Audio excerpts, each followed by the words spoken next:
ఏంటమ్మా నువ్వు బాబుని ఇలాగైనా తిట్టేది? కన్నా కన్నా ఏడవకు, ఇంకోసారి నిన్ను ఎవరు తిట్టా సరేనా? ఏడవకు నాన్న, నా బుద్ధి బంగారం కదా. నువ్వు గుడ్ బాయ్ నాన్న. ఏంటమ్మా నువ్వు ఎవరి దగ్గర ఎలా మాట్లాడాలని కూడా తెలీదా? చూడు ఎలా ఏడుస్తున్నాడు. చూడు హరి, వాడి కన్న తల్లిదండ్రులు వాడి పక్కన ఉన్నప్పుడే వాడు ఏడవకుండా సైలెంట్ గా ఉంటాడు. అందుకే చెప్పేది వదిలేసి రండ్రా అని. ఏంటమ్మా నువ్వు ఇంకా ఇలా మాట్లాడుతున్నావు? అరే అరే ఇప్పుడిప్పుడే బాబు అందరితో కలిసిమెలిసి మాట్లాడుతున్నాడు, అందులోనే ఇలా చేస్తే ఎలా అమ్మా? సైలెంట్ గా ఉండండి నాన్న. నువ్వు ఇలా ఏడవడం కరెక్ట్ కాదు. ఎందుకంటే నీతో పాటు అక్క కూడా ఉంది. చూడు, నిన్ను చూసి అక్క కూడా ఏడుస్తుంది. చూడు, అక్క నీ కోసం అప్పడం ఇస్తుంది. నువ్వు గుడ్ బాయ్వి కదా, రా పట్టు తిను. తను ఊరుకున్నాను. నీకు చాక్లెట్ కావాలా, ఐస్ క్రీమ్ తింటావా? చూసావమ్మా బాబు ఏడు పాపడం లేదు. మీ అందరితో పాటు ఇక్కడే ఉంటే బాబు భోజనం కూడా చేయండి. లక్ష్మి ప్లేట్ తీసుకొని నేను టెర్రస్ మీదకి వెళ్ళిపోతాను. తీసుకో వాటి నువ్వు వేసుకో, నేను ప్లేట్ తీసుకొని వస్తాను. మామయ్య నేను కూడా వస్తాను. అమ్మో, సైలెంట్ గా కూర్చొని తిను. లక్ష్మి నేను టెర్రస్ మీదకి వెళ్తున్నాను, నువ్వు రా.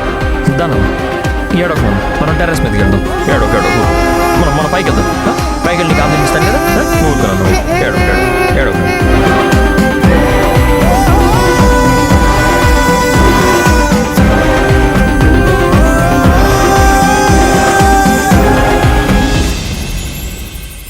తిన్నన్న ఆకలేస్తుంది కదా, ఊరుకున్నా. ఏం లేదు సరేనా?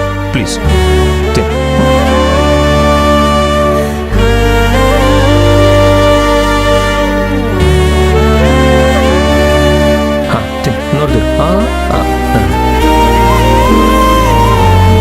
అది కాదండి, మీరు అలా బాబుని తీసుకొచ్చేస్తే ఇంట్లో వాళ్ళందరూ ఏమనుకుంటారు? వాళ్ళకి పిల్లలతో ఎలా నడుచుకోవాలో తెలియదు లక్ష్మి. ఈ రోజు కాకపోతే రేపైనా తెలుసుకుంటారని బాబుని తీసుకొచ్చాను. మనతో ఉంటే వీడి కడుపు నిండా తింటాడు. చూడండి, వాళ్ళ మాటని మనం కూడా అర్థం చేసుకోవాలి కదా. అసలు అత్తయ్య వాళ్ళకి బాబు ఇంట్లో ఉండడం ఇష్టం లేదు. మీరు బాబు కోసం ఇదంతా చేస్తుంటే అత్తయ్య వాళ్ళు బాబు కోసం మీరు మారిపోయారని వీడి మీద కోపం పెంచుకుంటారు. నేను అంత దూరం ఆలోచించలేదు లక్ష్మి. అమ్మ వీడి మీద అరిచేసరికి భయపడిపోయాడు. ప్రస్తుతానికి ఇంట్లో వాళ్ళకన్నా మనకి బాబు ముఖ్యం. మీరు అన్నది బాగానే ఉందండి. ఇంట్లో వాళ్ళ మనసును నొప్పించకుండా బాబుని చూసుకోవడం కూడా మన బాధ్యతే కదా.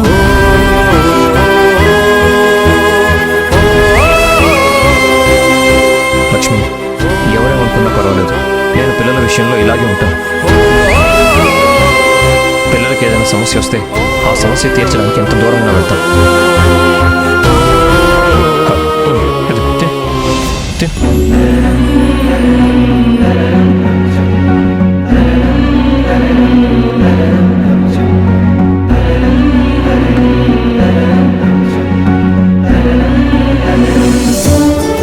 ఏంటి మేడం అలా చూస్తున్నారు?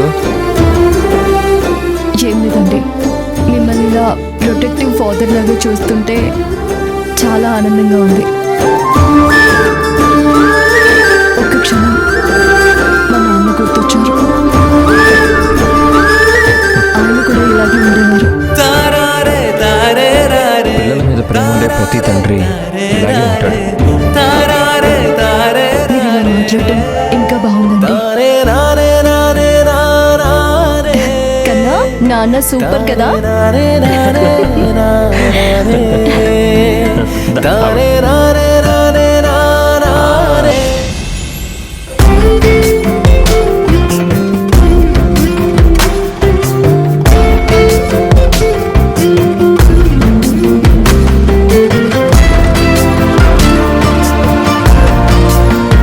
అవును భద్రావతి, నేను చెప్పిన పని చేసావా? ఏంటా పని? ఏంటి భద్రావతి, చెప్పిందంతా త్వరగా మర్చిపోయావా? సుమిత్ర వాళ్ళకి ఫోన్ చేసి బోనాల పండకి పిలవమని చెప్పాను కదా.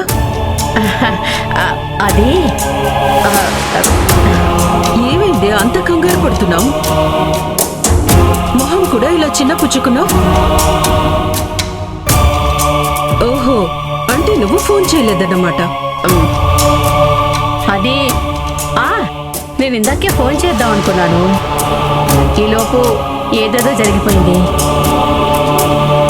అదిగో ఆ పిల్లోడు నా మూడంతా పాడు చేసేసాడు. అందుకే ఫోన్ చేయడం మర్చిపోయాను. చాలే ఆపు. ప్రతిదీ అభం శుభం తెలియని ఆ బాబు మీద వేస్తున్నావు.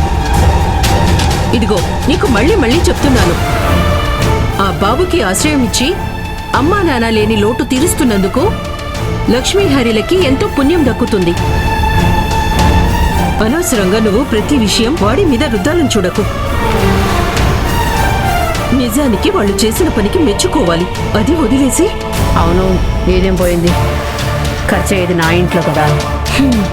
తిట్టుకున్నది చాలే కానీ ముందు నేను చెప్పిన పని చెయ్యి. సుమిత్ర వాళ్ళకి ఫోన్ చేసి పిలువు. మనం పిలవకపోయినా వస్తాలేండి పెద్దమ్మా. ఎన్నిసార్లు చూడలేదు. ఏం మాట్లాడుతున్నావు త్రిపుర? కాసేపు సైలెంట్ గా ఉండలేవా? ఎప్పుడు ఏదో ఒకటి అంటూనే ఉంటావు. ఈ మధ్య నీకు వేళాకోళం బాగా ఎక్కువైంది. ఏం చేస్తాం, బంధాలు బంధుత్వాల గురించి తెలిస్తే కదా ఇలాంటి మాటలు మాట్లాడకుండా ఉంటుంది.